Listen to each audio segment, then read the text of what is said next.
Well, you need a fix-up in your house, maybe. You need a new roof, new storm windows, or your port's falling off, or anything like that. Fix up the bathroom, all these kinds of things. You could get that done for free. There's a nonprofit organizations that help people to do that. And they mean the supplies, materials, and everything to get the thing done for free.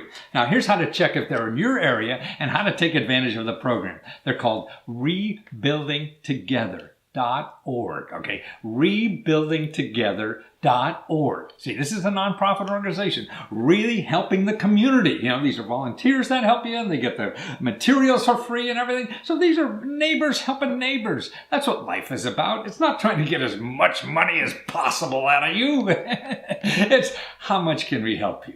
And they're the people you want to deal with first. If you can't get it done from nonprofits or the government, then, go somewhere else. But check out the free ones first. And that's for fixing up your home. It's Rebuilding Together. RebuildingTogether.org. Remember, .org. Not .com, .org. They're the people who really help you.